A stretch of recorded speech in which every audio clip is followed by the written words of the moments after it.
Heather Weigler.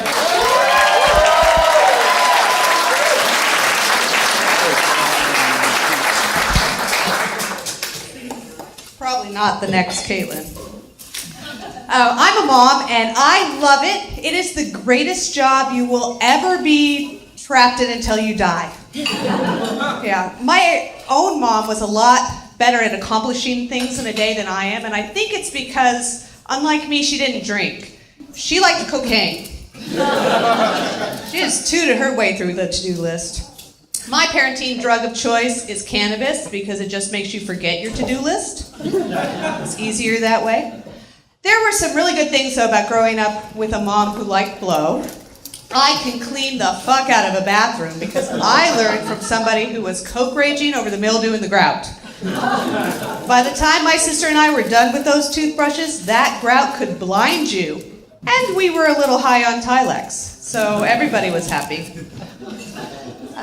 Parenting is a really hard job, and it's one that starts from the moment you wake up in the morning, which, if you have small kids like me, is probably because somebody has stuck their finger in your eye socket. And I know that sounds bad, but I actually prefer it to the silent, creepy stare. Because that child just woke you up with the power of her mind. And there is no telling what baby Voldemort has in store for you today. Bedtime is another hard time of the day to be a parent. And by the time it rolls around, the only thing that you want to do is Netflix and don't touch me. But you can't just make a kid lose consciousness, which is what you need them to do that, because that's a crime. So you have to negotiate your way into them going to sleep, and these are not easy discussions. They're like hostage negotiations. But you're the hostage. And your kid's the terrorist, and nobody is Liam Neeson. Nobody knows you've been taken.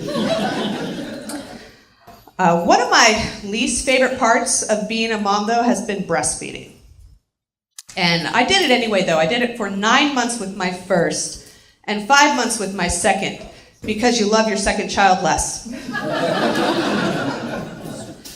And I still feel guilty, though, that I didn't make it the recommended 12 months with either kid, and I think it's because of all the lactivists in Portland. You guys can probably figure out what that word means, but I'm going to tell you just in case you're bad at words. Imagine a Venn diagram, and in the first circle, you have people who are so hormotional, their boobs are crying. They're lactating. And in the second circle, you have people who have a really well-developed sense of self-righteousness and a desire to get up your ass about it. They're activists. So, of course, where the two circles meet in the middle, you have bitches.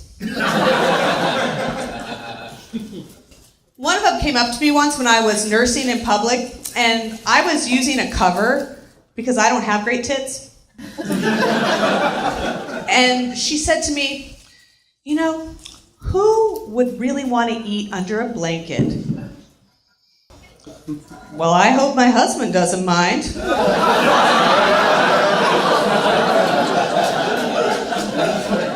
Because my feet get cold.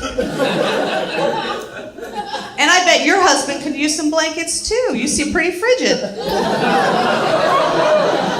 Probably like licking a popsicle. But not even one of the good ones, like one of those organic kinds made out of spinach.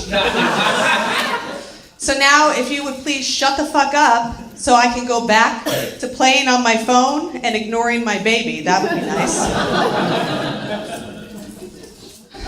Have any of you seen a baby born? Right? It's an amazing experience. It's actually a miracle. And for those of you who haven't been fortunate enough to witness this miracle, I'm going to leave you with a description of it. Imagine a watermelon passing through a donut. But afterwards, you can still eat the donut. Right? Thanks very much. It's been lots of fun. I'm Heather Weigler.